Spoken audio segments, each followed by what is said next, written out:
Ito naman mga kabisyo, NKR na 14 feet wing band body. Original naman yung wing band body na ginamit natin dyan.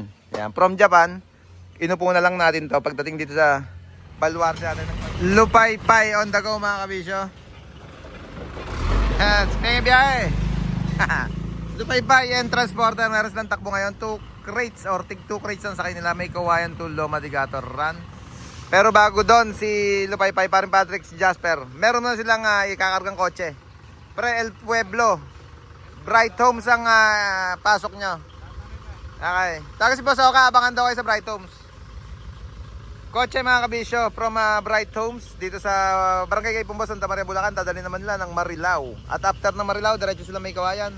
Para nga doon sa 2 crate. Transporter, nagre-ready na rin, nagwa-warm up na. Welcome lang sa Baluarte natin, mga bagong pasok natin. Ito yung isang winelcome ko last doon isang araw. Ito, tama ito.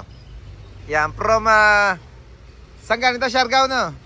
From Siargao, for a Chef 1 cab and chassis drop side body project. At ang boysa natin, pa-exit na to, maya konti. Wala, nagre-ready na sila. Yes.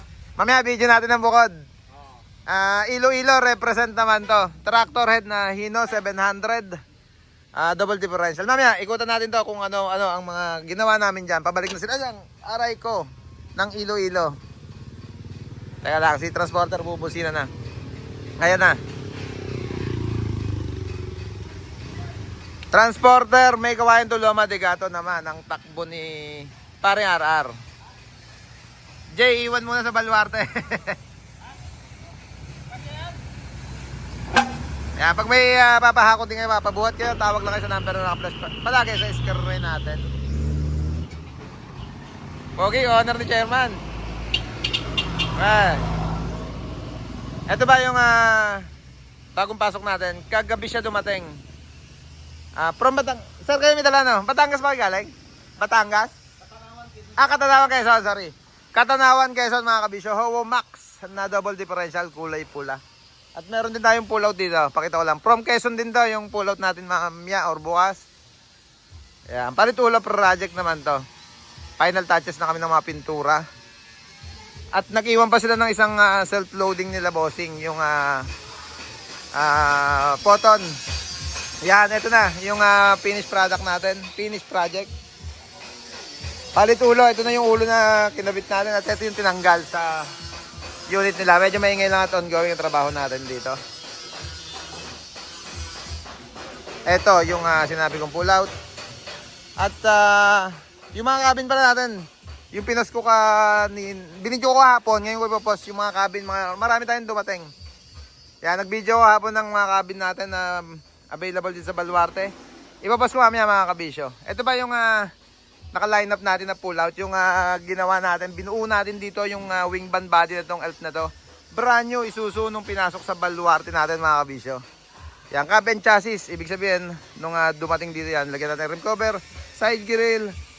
Binuo nga, yung sabi nga na binuo natin yung pinabebender natin na frame ng siding. At syempre yung sa backboard niya. Yung wing naman, yung mismong plate niya, Japan Surplus yung ginagamit natin, yung corrugated sheet. Siding naman, pagdating sa aluminum siding, brand new, inassemble sa Baluarte natin. Pinto, assemble din yan. Siyempre, pakita natin yung loob para may idea sila. Si Jay ba? Jay, pabuksan niya muna yung pinto. Pabuksan yung pinto sa likod. Malapit-lapit na rin itong ating PUJ. Pabuksan niya, pakita ko lang yung likod. Assemble sa Baluarte natin mga kabisyo. Pati ilalim niyan. Yan. At baby chassis siyempre yari dito. From scratch to wing band body. Stainless na rin. Pinagamit nilang flooring. Checkered plate or yung tapak manok. Stainless yung backboard. Siyempre yung palikpik niyan at yung ceiling. Puro plywood. Ginaya natin sa original na wing band body. Ito ba isang pull out natin? Puntahan ko lang to kay Mayor. Yan. From fire truck naman to, ginawa natin drop side body. Bago mula, mahamog na. Video ko lang to. At syempre, pagdating na bossing, bibidyo ko rin. Yung mga top line na yan, dati na yung mga kabisyo, gawa nga ng fire truck siya nung dumating dito sa Baluarte natin. Lagyan lang natin short pet, chrome cover side mirror, stainless to yung bracket. Wiper arm garnish yung Sakura. Automatic bumper, yung tabon sa ibabaw na checkered plate aluminum at yung gilid na stainless. Steering cover, shift knob. Ganda nito yung unit ng mga kabisyo sa riwa. Lagi namang gano'n ng mga fire truck. Low mileage. Yan, side grill 2-liner, tapaludo, yung custom, 2 bale. At side grill likod, rear bumper. Taillight, bago na rin. Grills protection do sa mismong taillight niya para hindi basta-basta mabasag pag meron tumamang matigas na bagay dyan. Plate frame, stainless na rin, aluminum. Siding, brand new, yari sa baluarte natin, 40 cm yung taas niya. Frame, stainless, yung pinabebender nga natin. Stainless na rin ang flooring. Automatic yung palong niya, pag may sasabitan, kusa siyang bubuwal. Pakita ko sa inyo ito pag ipupull out na video natin ng bukod. Yan, ito pa pala, isang papull out na natin. Ito, palit ulo to. Parang Jeff. Okay na tayo dito.